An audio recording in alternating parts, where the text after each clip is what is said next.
It's interesting that we're 0 for 2 for places with a snake god and arable land. It's true. Hey, if your patron god is a snake and your crops aren't growing, move. Bienvenue, Illuminati, and welcome to the third installment of the Shade Chamber's End of Fontaine trilogy, our Au revoir Fontainois Ménage à Trois. Oh, are you suggesting how you say ménage à toi? Really? Where in this episode, we'll be discussing one of our favorite parts of the last year of Genshin, the world quests of Fontaine and Genshin's version 4.x, as well as announce this year's winner of our annual Golden Teppei Award. Enjoy!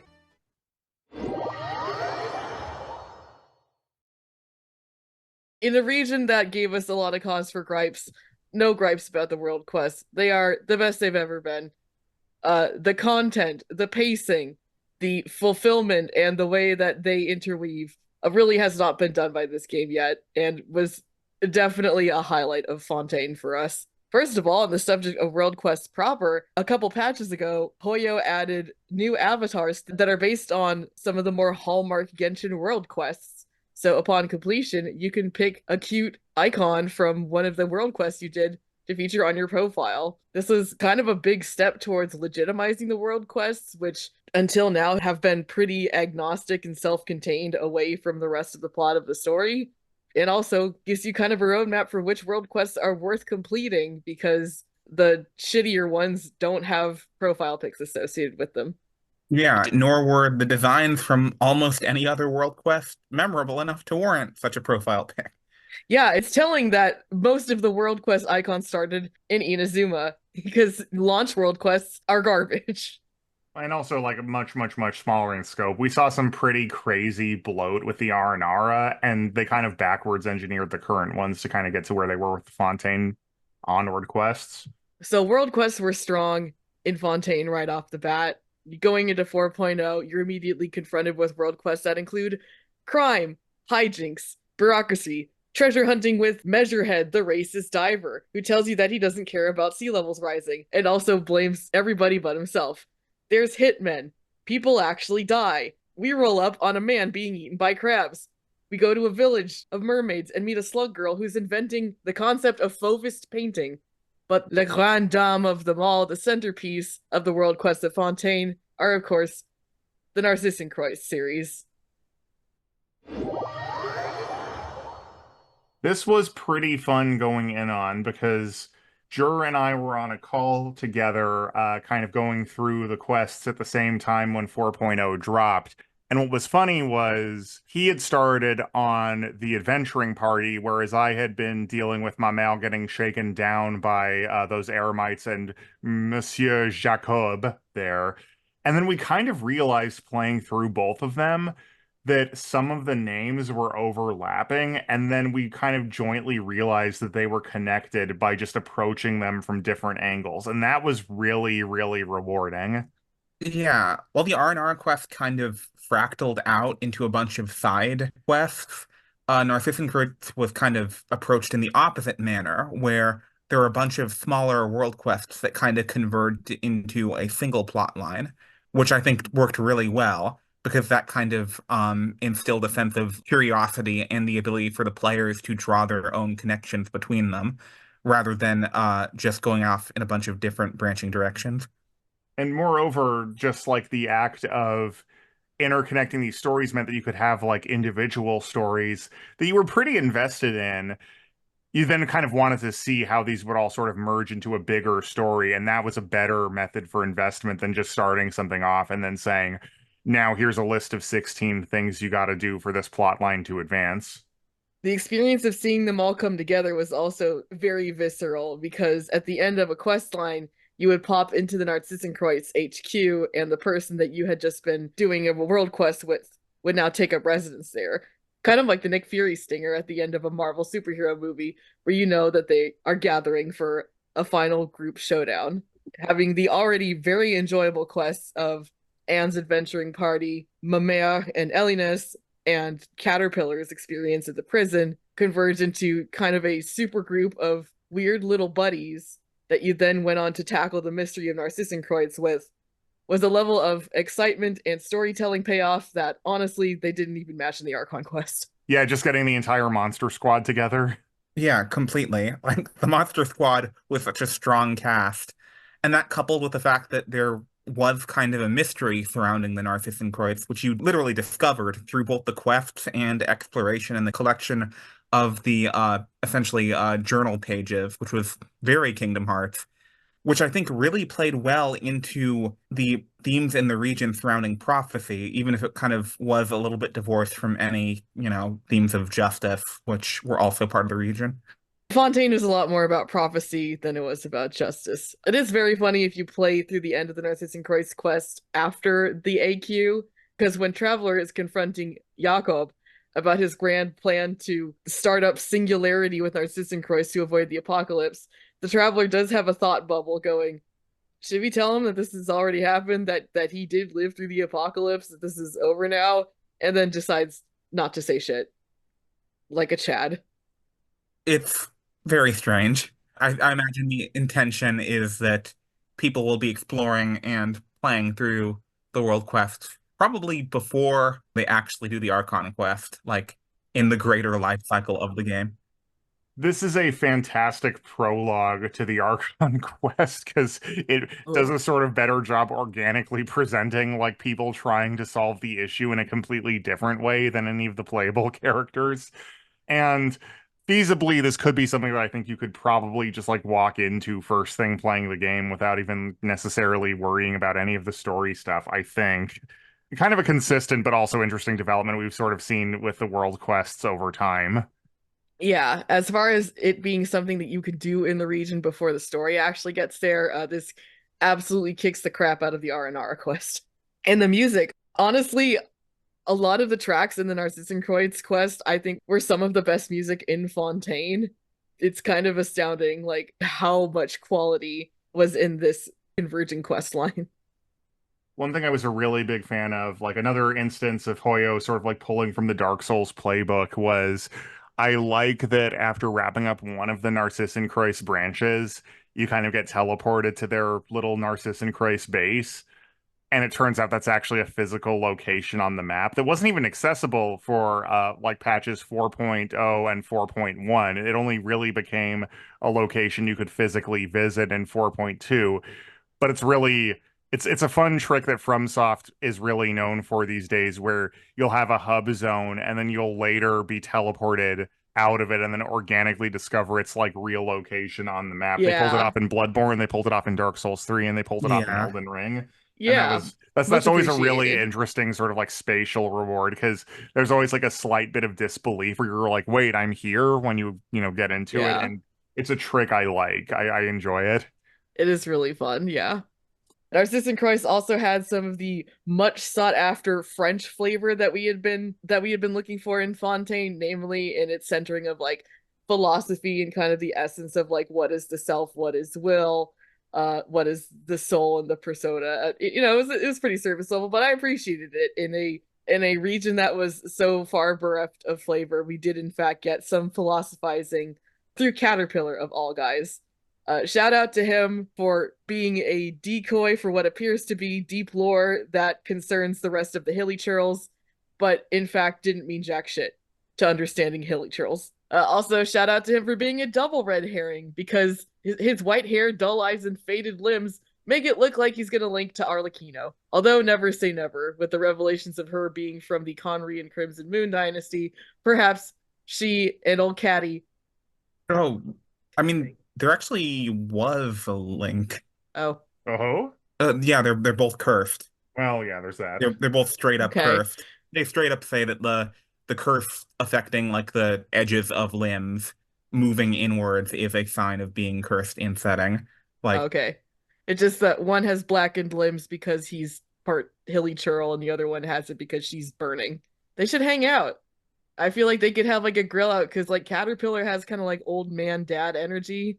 They should like throw some dogs on the grill. old man dad energy, but like the appearance of a child. It's exactly the kind of person that Arlecchino would like. I think they have a lot It's in just like common. I just want to grill for God's sake. They just want to grill. I just want to grill with my strangely erudite son. I think they'd be more like colleagues. I think they would. I think that Arlecchino would appreciate the fact that he could be mistaken for her child. Yeah, that's true. Actually, since she does have experience with apparitions that look like children all the time, it really could go either way. And she would be like, wow, if I had a Mora for every time this happened, I would just have two, but it would be weird that it happened twice. Anyway, thanks, Caterpillar. You were actually a cool dude. Caterpillar may have been a red herring, but Caterpillar was also by far one of the best characters, like, within the entire region. It's true. He made me briefly give a shit about Maripede. Yes, Yeah. that takes a lot of work. It takes a lot of work or a great ass like Risley. I really hope Clarion didn't kill him in her trailer.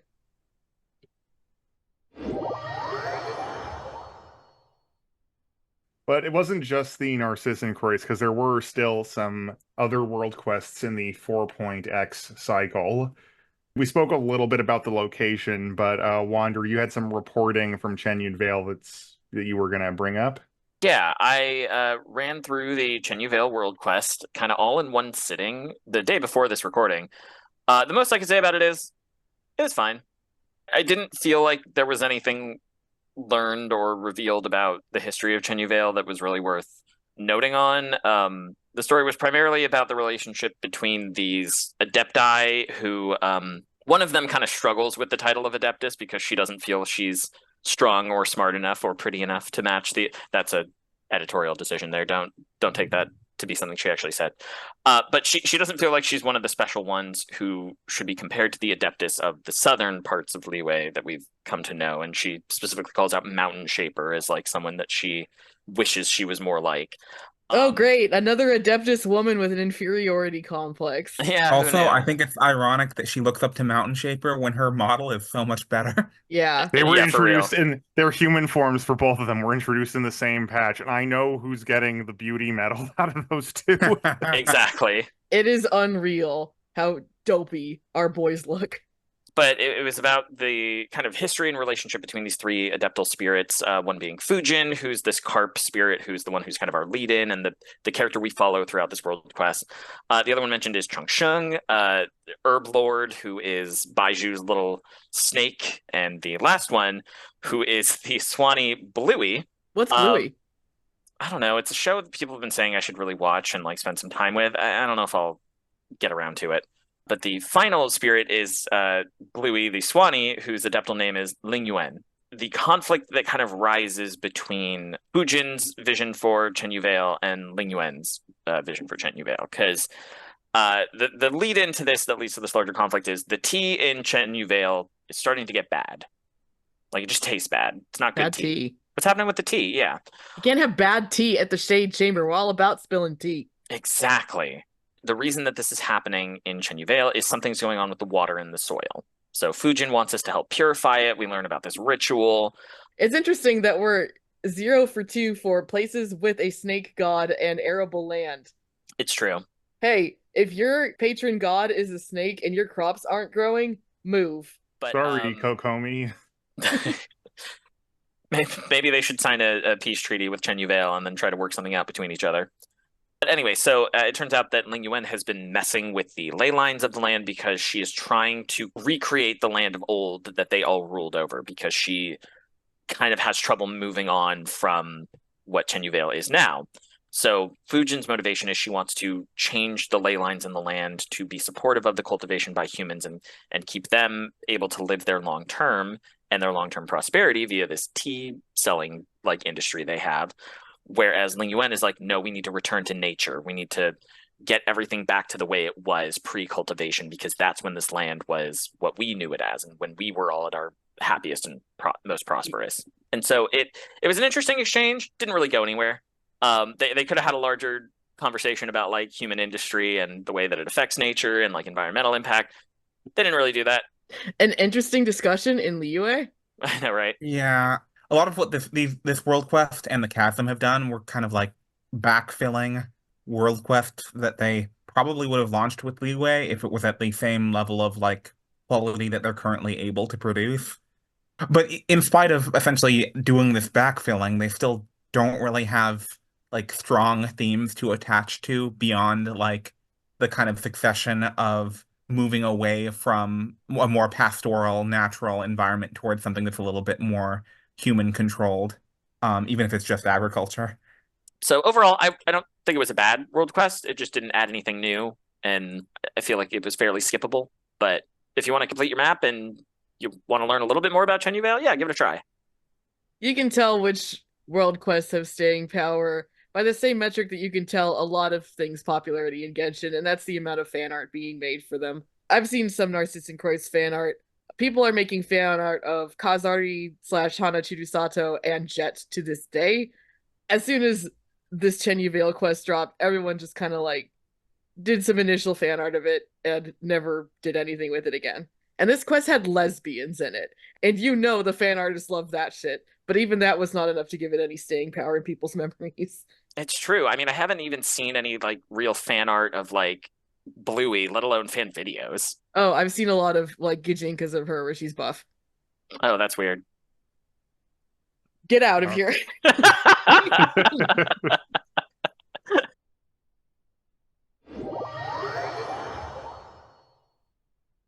All right. Do we want to talk about Remuria? Yeah. All right, let's get this out of the way. Remuria is the biggest brained naming convention ever. I am so just on a theming level. France has a deep history with the Roman Empire. There's a lot of Roman ruins all throughout France. It is so big brained that they went with Remuria, which is a pastiche of Remus, Romulus's brother. Romulus makes Rome, Remus makes Remuria, but also Remuria's etymology comes from Lemuria, which is frequently looked at as another lost city similar to Atlantis. And figuring out how to merge both of the two for the Water France region, beautiful, chef's kiss. Yeah. Love everything about that. That is amazing. Absolute like that is like galaxy 11 brain. out of 10 theming. Like just great, just great, Good just shit. great. Good shit. That being said, it was pretty sad that the whole concept of Remuria got relegated to a footnote in Risley's leg of the AQ when he talks about the background lore for his very big, cool ship that he was embezzling prison funds for that ended up doing a slightly more than fuck nothing in the AQ and was never seen Only again. slightly more, since people can apparently breathe underwater. Yeah. This is true. But we do get Remuria in its full glory once Petrichor is unlocked as an area. Petrichor is actually the first Fontaine location named in the game. There's a character, I think Xavier, the filmmaker, says he's from Petrichor. And for it being one of the earliest announced Faunch towns, it is crazy how unconventional it is as a part of Fontaine. Mm-hmm. First of all, musical ghosts. Musical. Yeah, and it was ghosts. also basically Musical. the only town that really had its own real dedicated design. Because I mean, Poisson and Fleuve-Centre kind of look fairly similar. Petrichor is like the only one that's completely unique. Yeah, it's like stucco. It's a little more Mediterranean. I mean, it was beautiful. I wish we'd gotten more furniture and like building styles from it for our teapots. For real. Yeah. But Remuria itself was actually really cool to explore. It felt like going through like an old castle when getting and then looking out into the water and being able to see like passing fish and weird Orbeez whales occasionally. Like it was a beautiful location. Yeah, yeah. The pipe organ kind of themed castle is just really cool. And the musical theming was fairly on point and reinforced by that.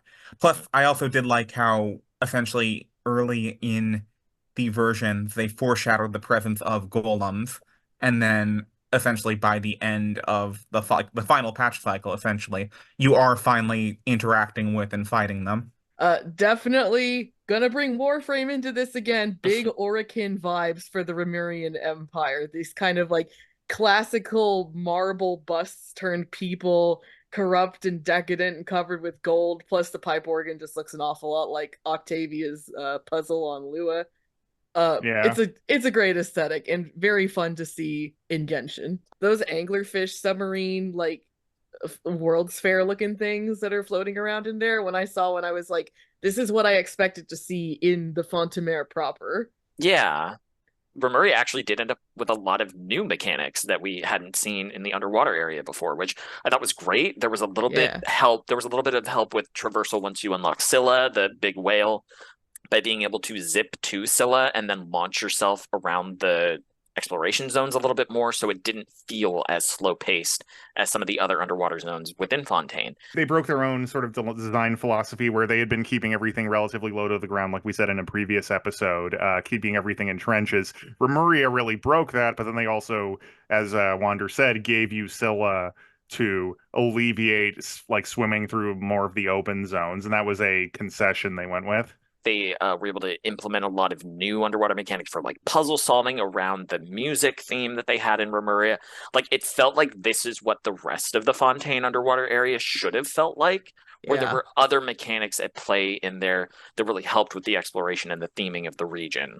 There was also a really good interplay between like underwater and like not technically above water but out of water mechanics, because within the some of the Remurian zones you could swim into these caves that had a water like filter across them, basically, where you swim into the cave and you're suddenly out of water and in an explorable cave.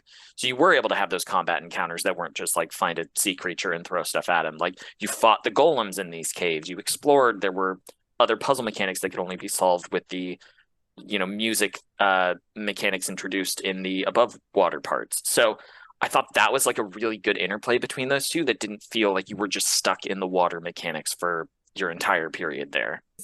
I guess problem for Remuria in the larger setting is that this is very clearly a like capture of everything we expected and wanted from Fontaine a little bit more. It just wasn't realized in the broader region itself. And I'm kind of hoping that as we progress into Natlan and maybe beyond, we can start to see some of Hoyo like revisiting Fontaine a little bit and expanding some of those mechanics out a little bit more in the way that we're starting to see with like Liyue and maybe down the road Mondstadt a little bit more.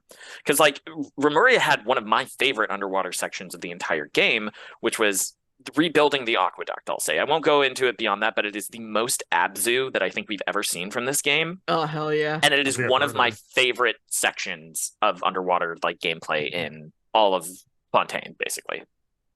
Nice.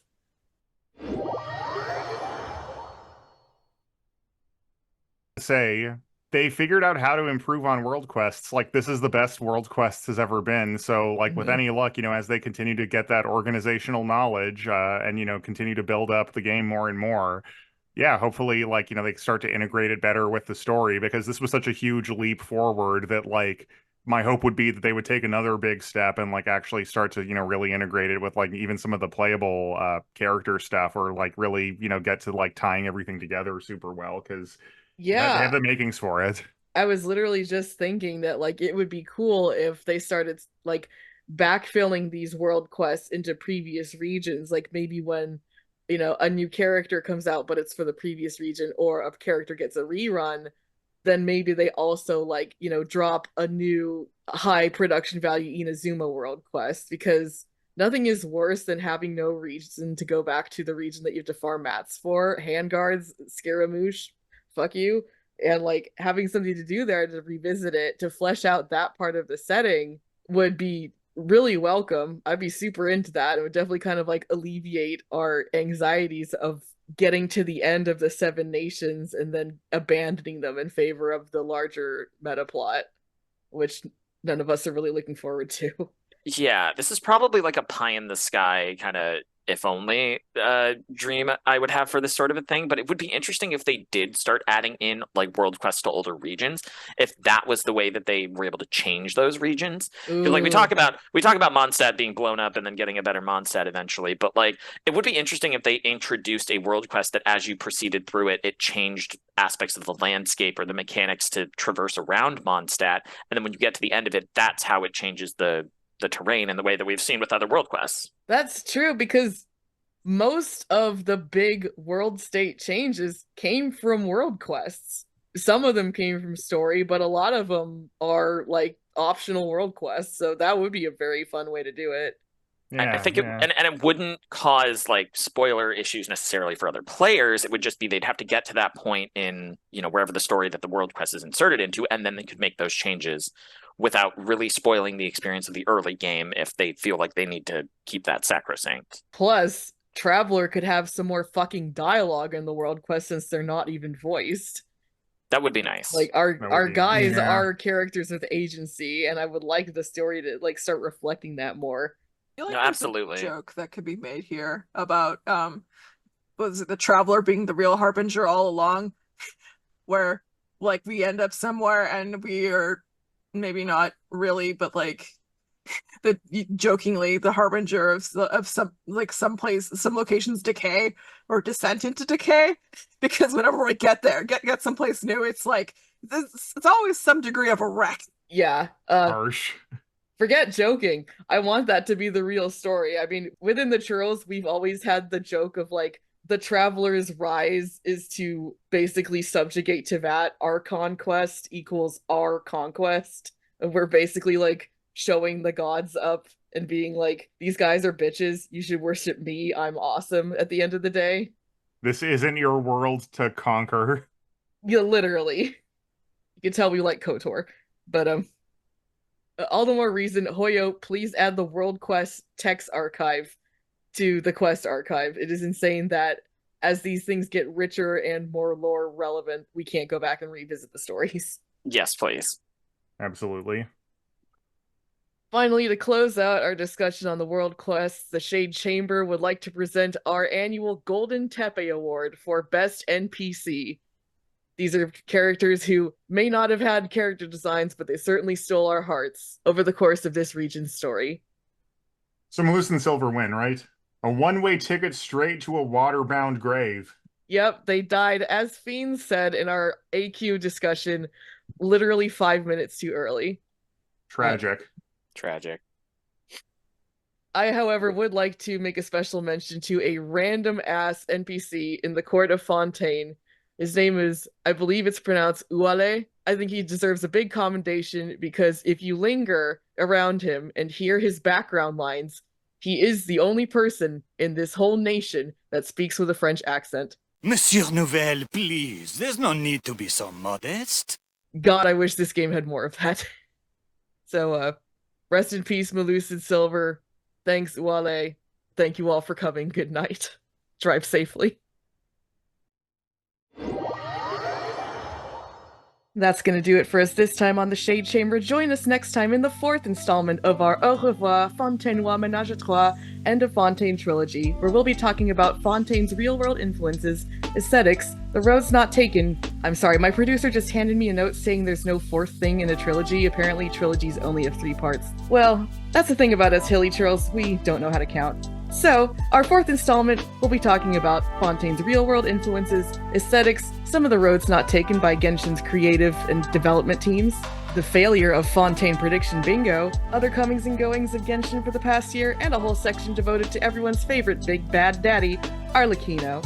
As usual, you can find the Shade Chamber on YouTube, podcast platforms, at Twitter, at Shade Chamber Pod, and on our community Discord, Shades of Teyvat, which we share with fellow Genshin podcast Tales of Teyvat. Leave a comment, like, and subscribe because the algorithm is merciless and we're getting buried out here. Anyway, the next ep is a meaty one and I think you guys are really gonna like it. Bonsoir.